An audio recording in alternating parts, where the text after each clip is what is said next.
Welcome to my channel. I hope today's story captures your interest and leaves you wanting more.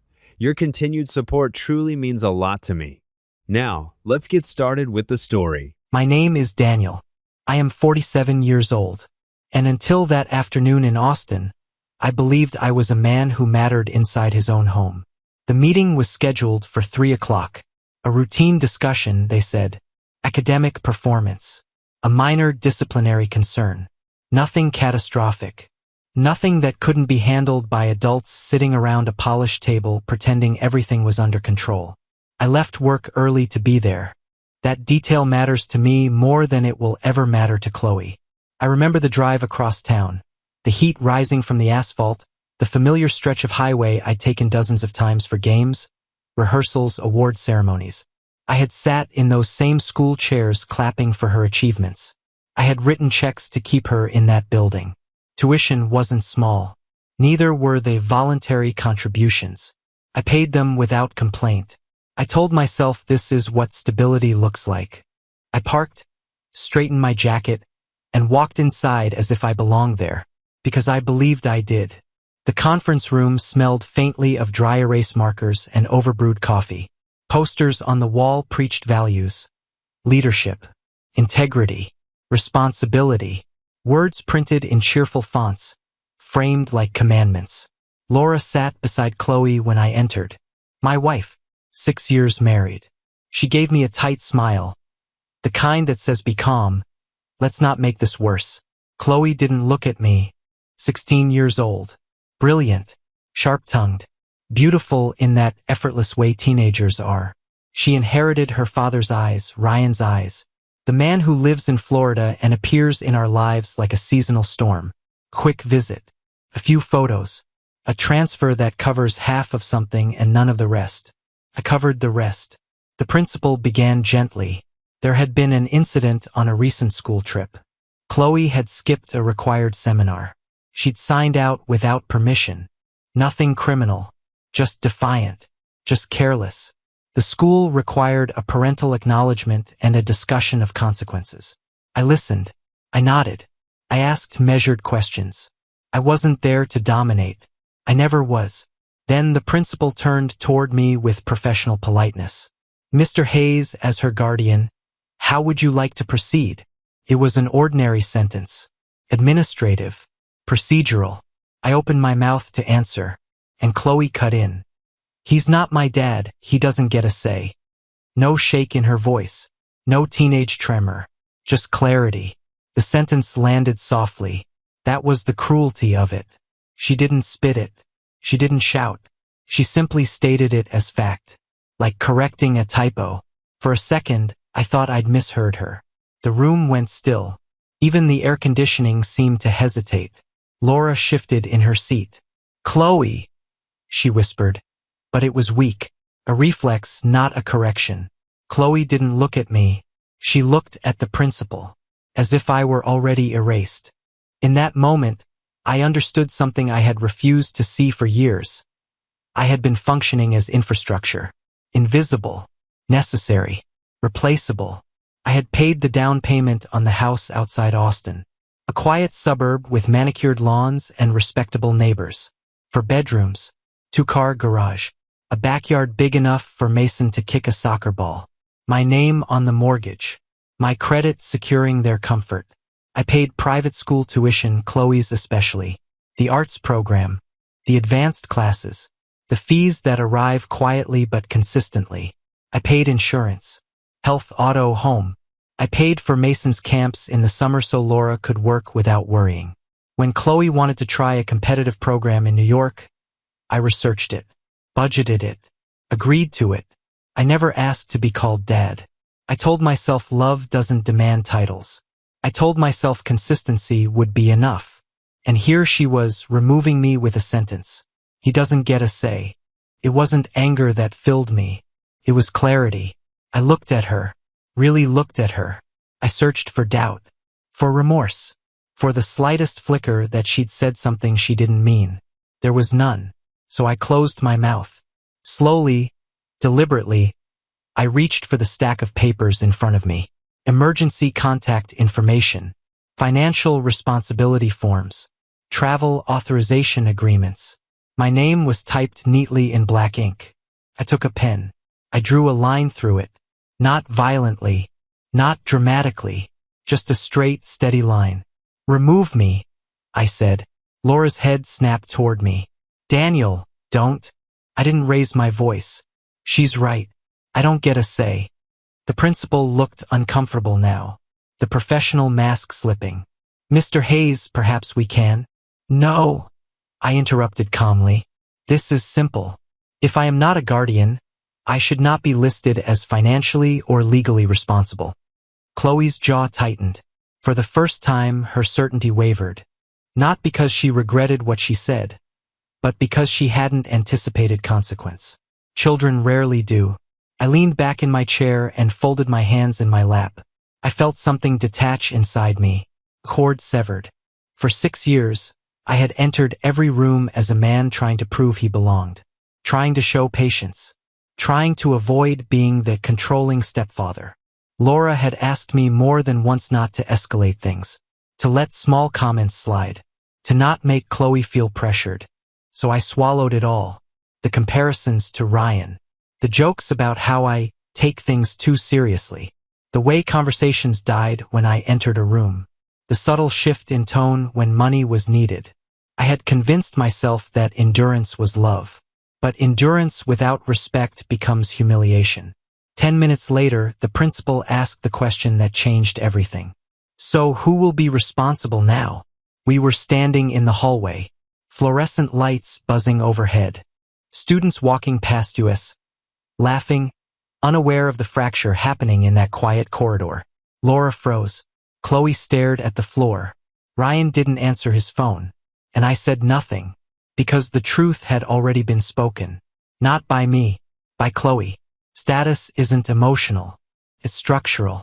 It's signatures, liability, obligation. If I don't get a say, I don't carry the weight. I walked out of that school building lighter than I had walked in. Not free, just empty. I sat in my car with my hands on the steering wheel and stared at the dashboard. I thought about the first time I met Chloe. She was 10, guarded, suspicious. I didn't try to replace her father. I just tried to be steady. I coached Mason's soccer team when no other parent volunteered. I drove Chloe to early morning practices. I stayed up late helping with projects. I fixed the leaking faucet in her bathroom without being asked. I filled gaps.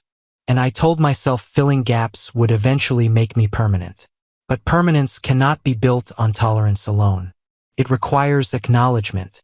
And that afternoon, in a room decorated with words like responsibility, I was informed I had none.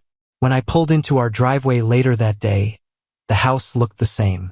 Solid, clean, stable. But something fundamental had shifted. I wasn't angry. I wasn't shouting. I was done pretending. After the hallway went silent, nothing exploded. That was the strangest part. No screaming, no dramatic scene, just a quiet rearranging of gravity.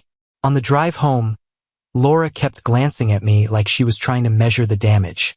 Chloe stared out the window, earbuds in, already retreating into a world where I did not exist. I said nothing, because the truth was, the erasing hadn't started that day. It had been happening for years, slowly, methodically, like paint fading under the Texas sun.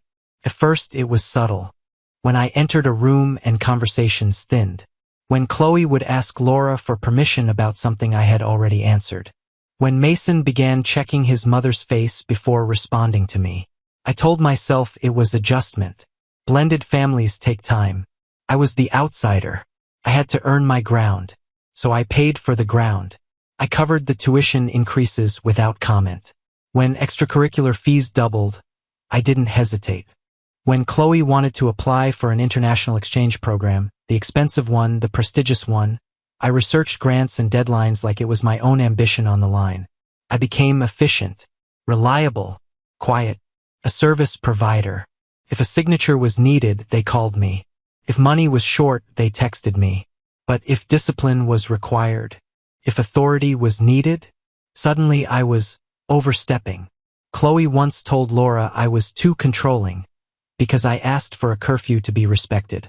Controlling. The man paying for the car insurance. Laura would pull me aside after arguments. Daniel, please don't escalate. She's sensitive. She already feels like you're trying to replace Ryan. Replace him. Ryan, who appeared twice a year with sunglasses and apologies. Who sent transfers labeled, for the kids, that covered half of what was owed. Who posted filtered beach photos with captions about my world. I never tried to replace him. I just stayed. One night, about 6 months before the school meeting, I overheard Chloe on the phone with a friend. She didn't know I was in the hallway. He's just a sponsor with a superiority complex, she said, laughing softly. Sponsor. I stood there, frozen. Not stepdad. Not guardian. Not even Daniel. Sponsor. The word followed me for weeks. I kept paying. Because I believed consistency would eventually win respect. But respect doesn't grow where accountability is optional. After the school meeting, I didn't confront Chloe. I didn't punish her. I didn't deliver a speech about gratitude.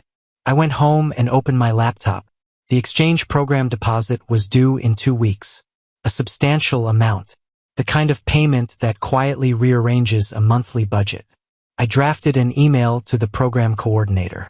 Please remove me as financial guarantor. I wrote. Simple. Professional. Then I logged into the school's parent portal and updated the billing contact information. Removed my name. Transferred responsibility to Laura.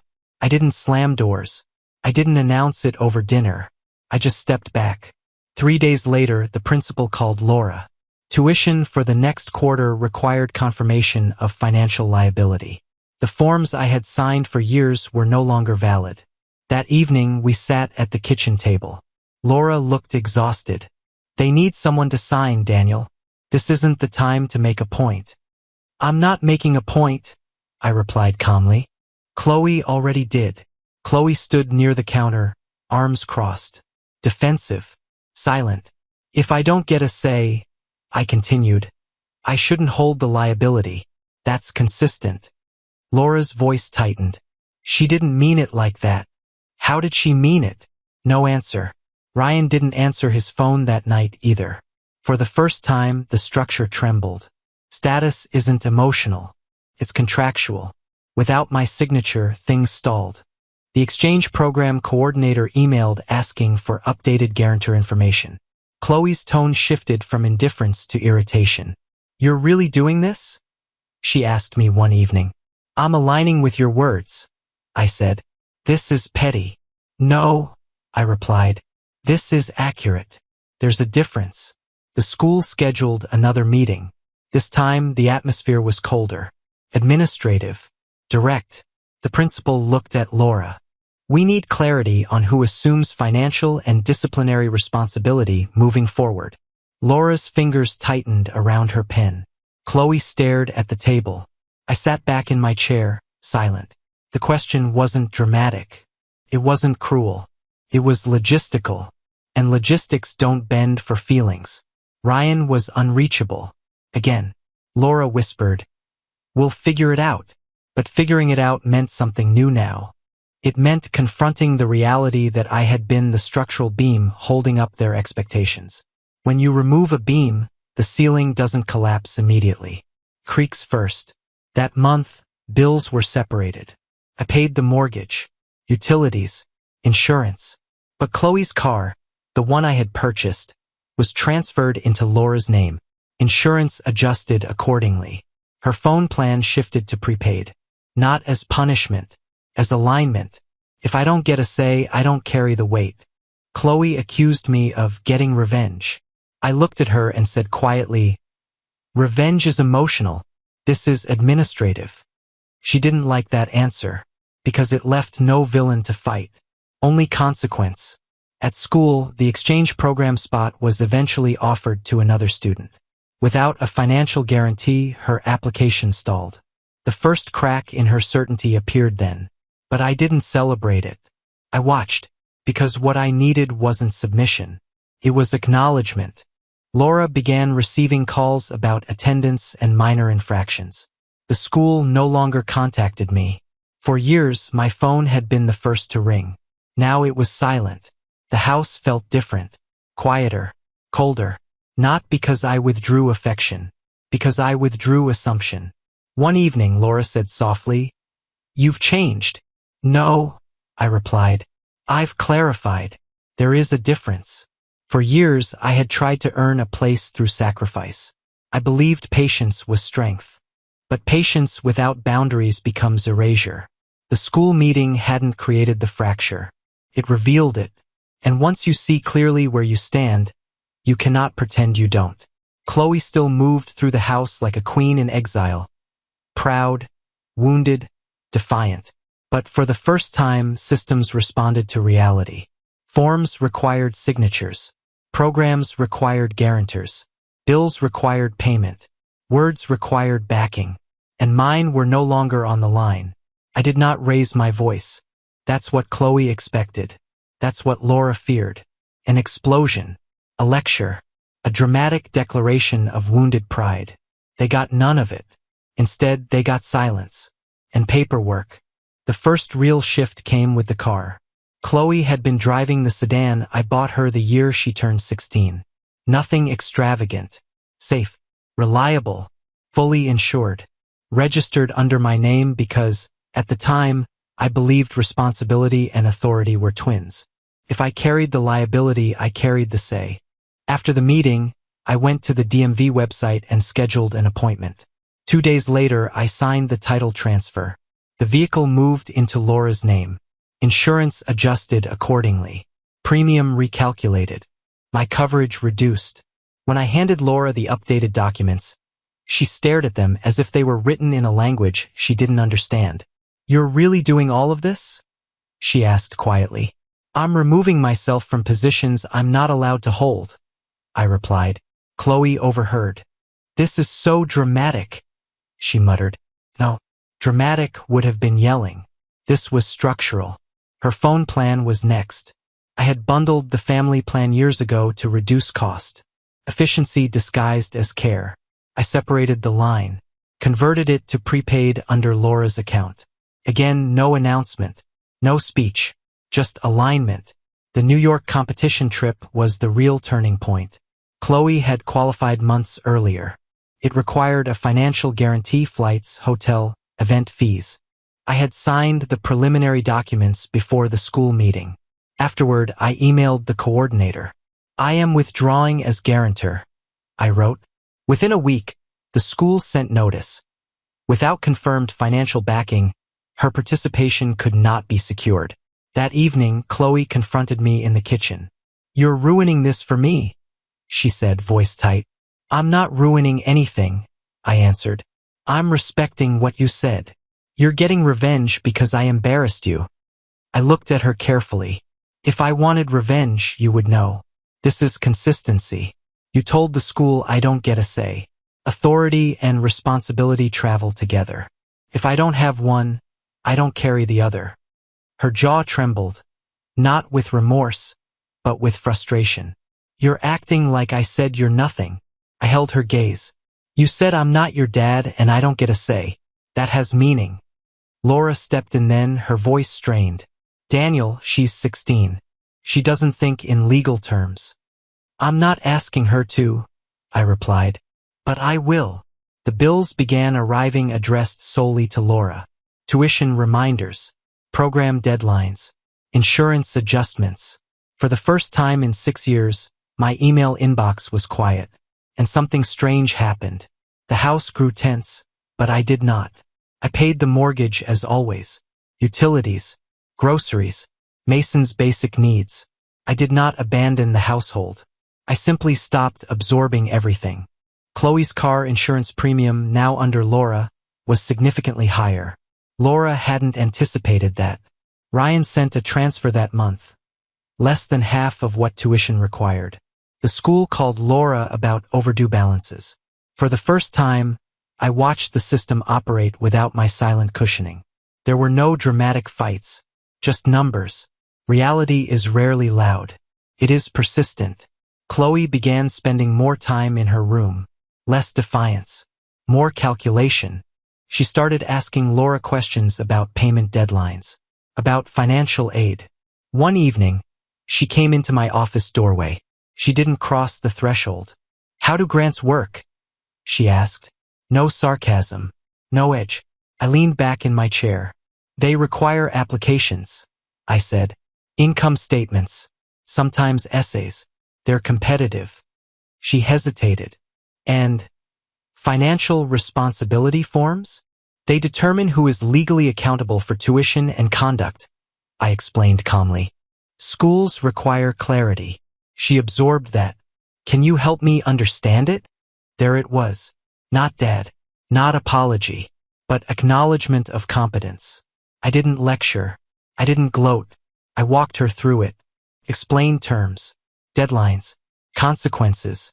For the first time, she asked questions not as a challenger, but as someone seeking understanding. Mason noticed too.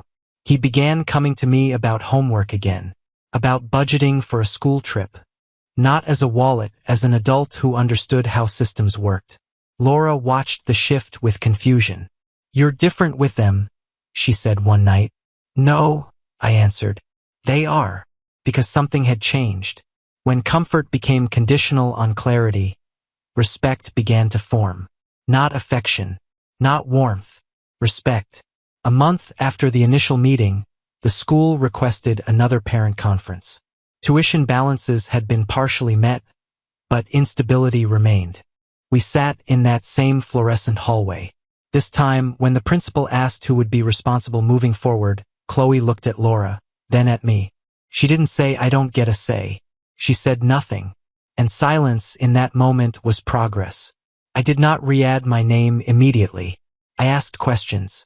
I requested transparency. I clarified expectations. Authority had to be defined, not assumed. After the meeting, as we walked toward the parking lot, Chloe spoke quietly. "I didn't think it would go like this." "Words shape structures," I replied. She nodded. No tears, no dramatics, just understanding. The competition trip never happened. The exchange program spot was gone. Those losses were real, but so was the lesson. One evening, about 2 months later, we attended another school event. A smaller meeting, routine. When a teacher approached and asked Chloe to introduce her parents, she hesitated just for a second. "This is Daniel," she said. "He helps me figure things out. Not dad, not sponsor. He helps me figure things out." It wasn't everything, but it was honest. And honesty warms a house more than forced titles ever could. I didn't close the door on them. I stopped being endless. I stopped absorbing disrespect as proof of love. And only then did something resembling balance begin to return. Tell me, was I cruel for letting reality teach what patience never could? Or was this the only language that would ever have been understood? There was no grand apology. No cinematic breakdown in the kitchen. No tears soaking into my shirt while someone whispered that they were wrong. Life doesn't resolve that cleanly. It adjusts. After the second school meeting, something in the house shifted. Not loudly, not visibly, but in the way people pause before speaking. In the way doors close softer. In the way eyes hold contact half a second longer than before. Chloe stopped challenging me publicly. She didn't suddenly become affectionate. She didn't start calling me dad. But she began consulting me before making decisions that involved structure, applications, deadlines, commitments. The arrogance softened into calculation. One evening, she sat across from me at the dining table, laptop open. "I filled out the grant application," she said. "Can you look at it?" No edge in her tone. No accusation. Just a request. I read it carefully. Corrected a few financial disclosures. Explained how wording could affect approval. She listened without defensiveness. When she finished, she didn't thank me dramatically. She just said, "Okay." But her posture had changed. She no longer leaned back in dismissal. She leaned forward. Mason followed her lead in quieter ways. He began coming to me with practical questions, not just about school, but about life. Budgeting allowance. Understanding how car insurance works. Why credit scores matter. Before, I had been the background utility. Now I was a reference point. Laura watched all of this with a mixture of relief and discomfort. One night, after the kids were asleep, she sat across from me in the living room. "You could have handled it differently," she said. "Maybe," I replied. "You scared her." "I didn't raise my voice." "No," she admitted. "You didn't." We sat in silence for a while. "I didn't realize how much you were carrying," she said finally. That sentence mattered more than Chloe's earlier one, because for years I had carried quietly. Quiet carrying looks effortless from the outside. It looks automatic. It invites assumption. I had made it too easy for everyone to forget that I was choosing to shoulder the weight. "I didn't want to compete with Ryan," I told her. "I just wanted to be steady." "You were," she said. "Steady is invisible until it's removed." A month later, another school event took place. A smaller academic conference. Nothing dramatic. Just teachers discussing progress. We walked in together this time. Not out of obligation. Out of routine. When a counselor asked Chloe to introduce us, she didn't hesitate. "This is my mom, Laura," she said first. Then she turned slightly toward me. "And this is Daniel.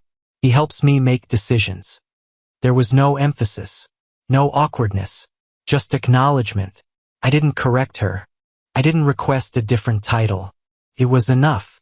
Because respect isn't in the label. It's in the posture. On the drive home, she asked me about internship options for the summer. Not in a demanding tone. In a collaborative one. "What would you do?" she asked. That question had been absent for years. What would you do? It wasn't about control. It was about guidance. And that was the only thing I had ever wanted. Back at the house, the air felt different. Not warmer because money was flowing again. I hadn't restored everything. We restructured some responsibilities. Clear agreements. Defined expectations. Shared liability. I didn't resume automatic payments blindly. We discussed them. Out loud. Authority was no longer assumed. It was articulated. One evening, I found Chloe in the kitchen alone. She was making tea. She hesitated before speaking. "I didn't think about what it meant," she said quietly. "What didn't you think about?" "Saying you don't get a say." I leaned against the counter. "Words create boundaries," I said. "Sometimes we don't realize how far they go." She nodded. "I wasn't trying to erase you." "But you did," I replied calmly. She swallowed. "I know." That was the closest we came to an apology. And it was enough. Because growth isn't loud. It's subtle. It shows up in adjusted behavior, not dramatic confession. The house began to feel less transactional. Not because I gave more. Because I stopped giving automatically. When comfort stopped being unconditional, gratitude had space to grow. Laura stopped asking me to let things slide. Instead, she began reinforcing my position in front of the kids. Not aggressively, simply clearly. "If Daniel sets a boundary, it stands," she told Mason once. Small sentence. Big shift. Respect isn't demanded. It's demonstrated and protected. Months passed. The tension that once lived in the walls dissolved into something steadier. Chloe still had moments of teenage defiance. Mason still tested limits. Ryan still lived in Florida, sending partial transfers and filtered smiles. But the structure of our home was no longer built on silent sacrifice. It was built on defined roles. One evening, as we sat around the dinner table, an ordinary night, nothing special, Chloe spoke about college plans, about staying in Texas, about internships. She looked at me directly. "What do you think?" Not as a challenge, as an invitation. And I answered, because now I had a say. Not forced, not assumed, earned. Later that night, when the house was quiet, I stood in the hallway outside their rooms. The same hallway where months earlier I had felt erased. It didn't feel that way anymore. I hadn't reclaimed authority through volume. I had reclaimed it through withdrawal, through alignment, through allowing consequences to teach what lectures never could. I didn't close the door on them. I just stopped being an endless resource. And in that boundary, something honest began to grow. So I'll ask you this, was I wrong to step back when I was told I had no place? Or did respect only become possible once comfort had a cost?